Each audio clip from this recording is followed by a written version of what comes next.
Hi, Corinne. Thank you so much for joining us on Social Impact Power Chats. We really appreciate you being here. Hi, Emily. It's a pleasure to be here. Thanks so much for having me. Awesome. Well, as we are wont to do, since this is a power chat, we're going to jump right in and ask you our first question, which is, how did you get into social impact? I would say that I got into social impact in college, maybe. I started studying philosophy and international affairs and turned that into an international human rights major across schools. And so I think a lot of people go from the route of environmentalism into social impact, where they start to understand it's really frontline communities that are impacted more directly by climate change, pollution, any environmental issue, really. Those communities are less insulated from those impacts. And I kind of went at it from the other way, where I was really focused on human rights and in working on the Hill and then for NRDC, really saw the nexus between environmentalism and social impact. And it felt like a really natural fit for me to want to dedicate my entire career to it. So it's been sort of a need to have, not a nice to have for me in my work life. Amazing. So, perfect segue. Obviously, you have this really incredible background where you've learned from government, you've learned from nonprofit, you've learned from business, which sort of takes us to this role. So tell us about what you're up to at GreenPlaces and, sort of what you're driving within the organization. Sure. Yeah. So I've worked in corporate sustainability for a long time at this point. I was a consultant for about 8 years or so. I then went in-house at SH Hotels and Resorts and ran their sustainability program for 3 years. And then came to GreenPlaces. So in some ways, I'm like returning to what's real bread and butter for me, in that GreenPlaces is a tool to help other companies with their sustainability strategies, programs, journeys. And I've been doing that in many ways over many years.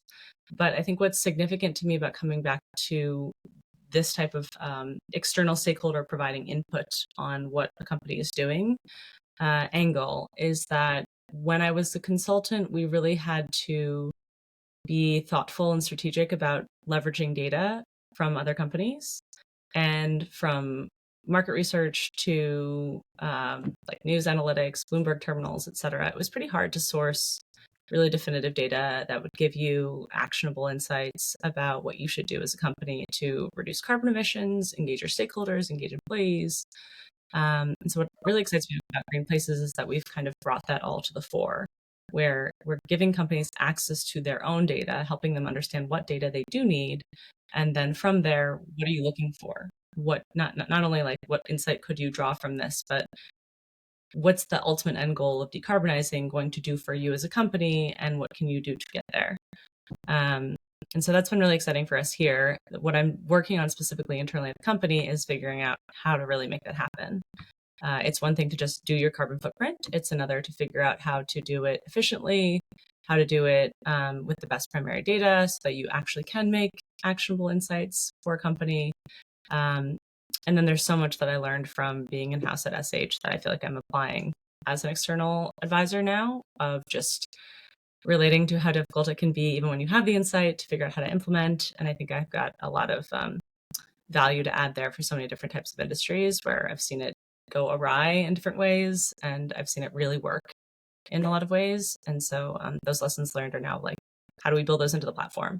How do we make it so that they can interact with me? Yes, but often they can kind of like look at their own data, click through some insights, and get there on their own. And I'll just say, we're a GreenPlaces certified company, and I really appreciate how like we're not in business to be a GreenPlaces business, right? Like that's not our bread and butter. Our bread and butter is something else, like so many of the other clients that you work with.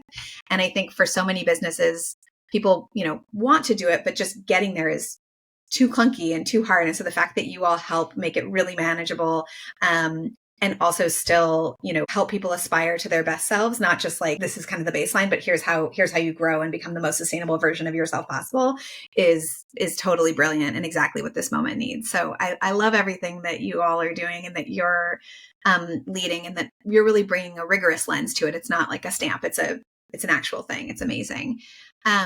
So, speaking to that, one of the things we try to give anybody who's listening to the chat, something that you've accomplished, whether it be a program or a policy or some sort of action, just sort of walk us through the who, what, when, where, why of how you stood that up and what lessons you would want somebody to know ahead of time if they were trying to do something similar within their organization. There are a lot I feel like I could pick from, but I do have kind of a standby I go back to that I was really proud of from working at SH. So SH Hotels and Resorts houses three different brands. One of which is the One Hotel brand, which is really mission driven, sustainability oriented. When guests walk into that hotel, not only is it a luxury experience that they're expecting, but it is one that is sustainable. And there are a lot of terms that get thrown out around that in that universe of like branded sustainability, eco, green, et cetera, that like don't really mean anything. And so the work was, how do you turn this into something that is really clear and rigorous, like you say, but is a luxury experience. And so guests know that they're not just being fed branding, but they're actually experiencing a more sustainable experience overall. And so the task was to figure out what was that thing that was going to make guests feel like you were taking this seriously. Mm. And it's funny because I think when you think luxury, you don't think waste. But that is really an area where guests were like, you could guest surveys, guest interactions, you could tell they were really expecting, I think you know where every single piece of waste is going in this hotel. And I was like, well, what if we could do that? And so figuring out a way to make the hotels zero waste programs were it's a huge challenge. There's so many different people coming in and out of a hotel every single day. Think of your average guest coming on their vacation. Like not only is there everything in the hotel that you have control over, but everything they go out shopping and stuff a water bottle and a piece of trash in their bag and then come back and like drop it in the room. What do you do with that? So it's a huge, huge task to manage, not to mention every municipality and every different country. And so like where do you start? And so I think the lessons I learned from that were to be really thoughtful about why you're choosing a specific program. That's a huge task to undertake. Don't take it on if your company's not totally behind it, right? There are other things that you might be able to do that have maybe a bigger impact on the decarbonization side of things that would have more internal buy-in. But because I knew this was critical to guests, I knew it would have a lot of internal buy-in. And if you could develop a win that would also have a cost savings measure that was very visible to guests, then I knew that we were going to have a successful program. It was just a matter of like figuring out the weeds. And then from there, it was like finding the right partner, which I think is kind of often overlooked at companies. It's so hard for sustainability folks to be taken as credibly as, let's say, your financial team or even your ops team. It's so long been seen as a nice to have. And now that I think sustainability is really getting its credence, it's okay to assert this has to happen. Here's why. There's an ROI attached to it.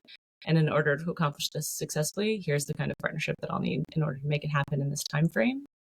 And so being really specific about the asks and what I thought the result would be really helped me be successful there. And I think that the reason I'm sort of stressing partnership is that you don't want anything to take too long. You can have the best idea, but if you can't show results of some kind in a year, that's the calendar cycle in a company that you're really going to be looking at, then you're going to lose a lot of traction. There's just a lot of turnover at companies. So making sure that you have the team in place for that period to push it through and be accountable to it is really important. So really rigorous action plan, knowing that what you're doing is driven toward a goal that's going to be received well by your leadership. Having that be successful will kick open lots of other doors for you. So put other things on your wish list, but really hone in on what's going to make you able to demonstrate the value of sustainability for a company. Will allow you to then do all the things that have true environmental merit down the road. It's totally brilliant advice. So our last question that we always love to ask, none of us have a crystal ball, but if you did, what would be the things that you see in it for 24 and beyond? Sort of where are you seeing this work going as it relates to sustainability or social impact more broadly? I think this is the year of disclosure, basically, is like my summary. We're finally seeing SEC regulations hopefully coming out in April this year. The first year of reporting requirements are starting to take effect for new legislation out of California and Local Law 97 in New York City, also CSRD in Europe. So things that have been in the works for a long time around holding companies accountable to just share information about their carbon footprint, what their emissions look like, what their operations and governance looks like around sustainability, finally all coming to fruition. Once you see, I think this next year of like that all happening, 2025 will be like, quick, now let's look at it. And given what we're seeing, Pandora's box will hopefully be opened. So I think all of the claims the companies have been making since the 2015 Paris Accord basically is just like, now we're going to see really where the rubber meets the road. Are these things happening? If not, what needs to change? And either new regulations or ideally new voluntary commitments from companies that'll start pushing the envelope. Because I do think that that's been a really valuable tool.